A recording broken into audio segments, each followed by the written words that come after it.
Bom, gente, não deu tempo de terminar a primeira atividade no primeiro vídeo, então eu vou terminar agora antes de começar a segunda atividade, tá? Então a gente falta a questão número 6 dessa parte e as duas questões do outro textinho. A questão número 6, então, ele diz o seguinte: imagine dois recipientes idênticos, então, pote igualzinho, copo, sei lá, né?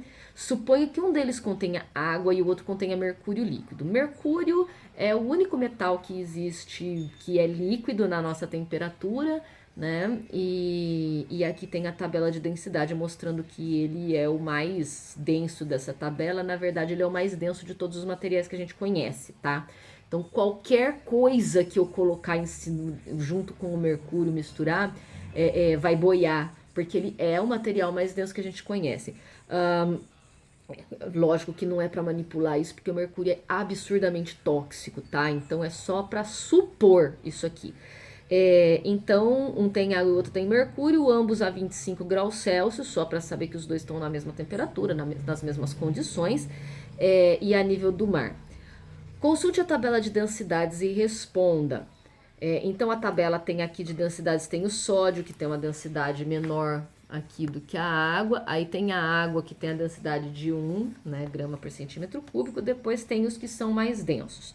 O sal é 2,17, o quartzo 2,65, o alumínio 2,7, o chumbo 11,3 e o mercúrio 13,5. Se em cada recipiente houver o mesmo volume de cada líquido, qual recipiente tem a maior massa?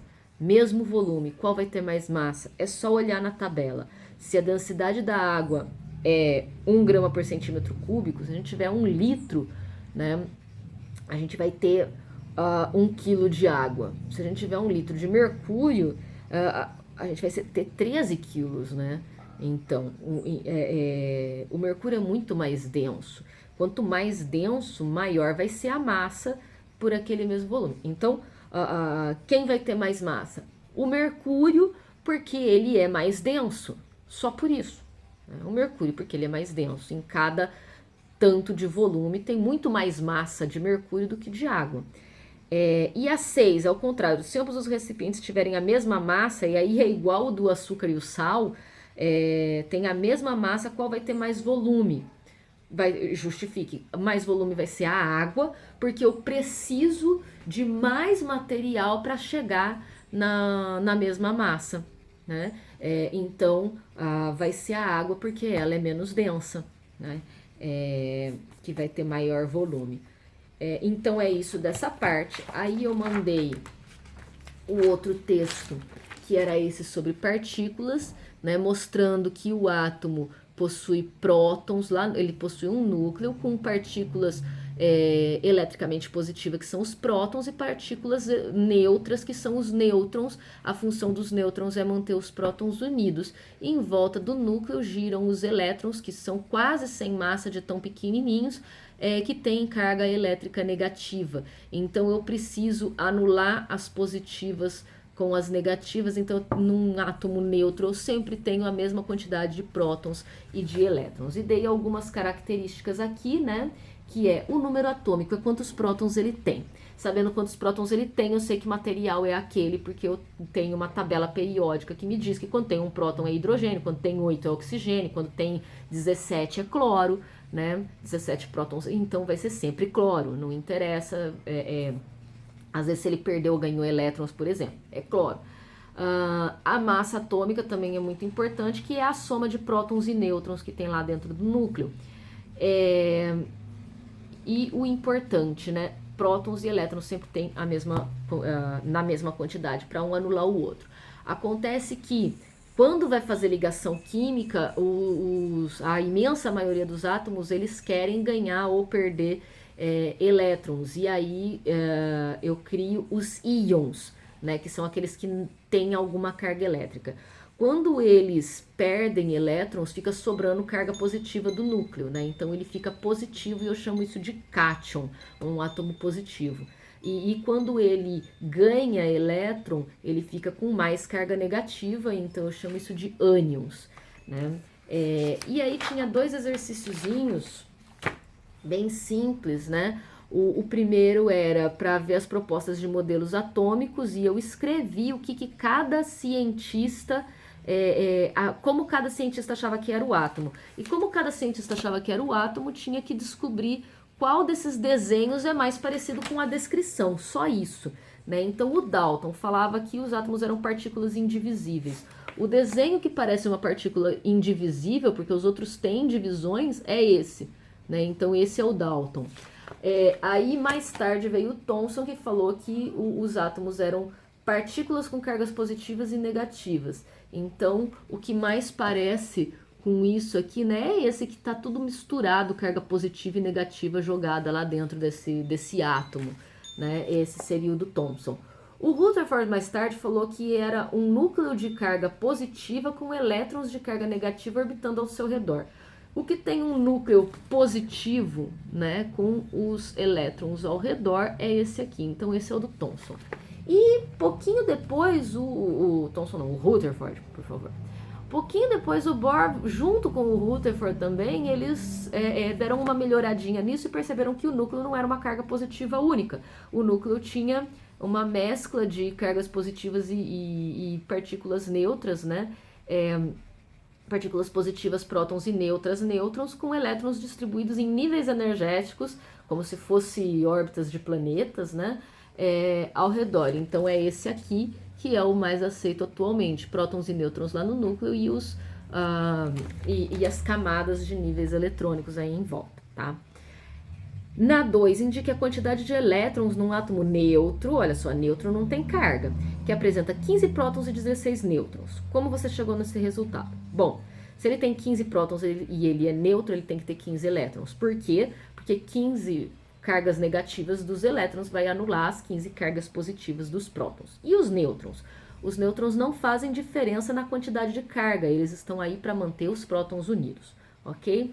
Então, da primeira atividade era isso, né? Então, foi metade do vídeo só para a primeira atividade. Realmente, eu acho que a primeira eu podia ter pegado um pouco mais leve, gente. Foi mal. A gente melhora da próxima. Essa matéria é realmente bem pesada, né? Bem complicada mesmo, porque são coisas que a gente não enxerga, são coisas muito abstratas, ok? Então realmente dá essa carga de, nossa, coisa pesada essa, né? Bom, a segunda atividade tinha outras 6 questões aí, né? Era sobre um capítulo do texto que eu passei para falar um pouco mais sobre cada modelo que esses 4 cientistas vieram falando, né? Cada um dos modelos que eles apresentaram, o Dalton, o Thomson, o Rutherford e o Bohr, e falar sobre esses modelos aí, como que eles foram chegando nesses modelos, tá? Então, vamos lá, segunda atividade. Explique com suas palavras, né? Então, assim, quando a gente, lógico, tá aqui no texto, ler o texto e ver, mas eu gostaria de não ver o copia-cola, né? Para saber que você entendeu aquilo. Como a ideia de que a divisibilidade tinha um limite pode ter influenciado na concepção da ideia de partícula? Nessa tinha que lembrar da ideia dos gregos antigos, né? Se eu dividir, vai chegar uma hora que não vai ter mais como dividir. Então, os gregos imaginavam que dividindo não tinha como ter uma possibilidade de divisão infinita, então, em algum momento, teria que ter uma partícula que não tivesse mais como dividir, né? Então, essa é a ideia aí da letra A. A letra B, porque o conceito de vazio era uma necessidade para a teoria de Leucipo e Demócrito sobre átomos, e aí ele está falando de Grécia Antiga, né?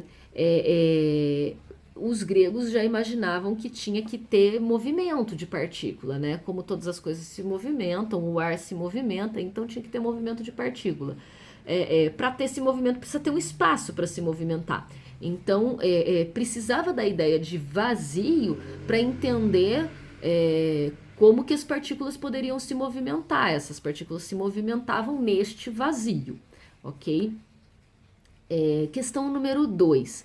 Explique as diferenças entre o modelo atômico proposto por Leucipo e Demócrito e o de Dalton. Então, Leucipo e Demócrito lá na Grécia Antiga e o Dalton, que foi já alguns milhares de anos depois, porque os dois falavam que era indivisível, não a partícula indivisível. Qual era a diferença? Né? Para os gregos lá, o átomo é a menor partícula possível aí da matéria.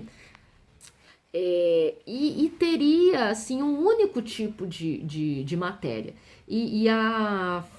Quando eles se juntavam, cada material era uma junção diferente dessas partículas. Né?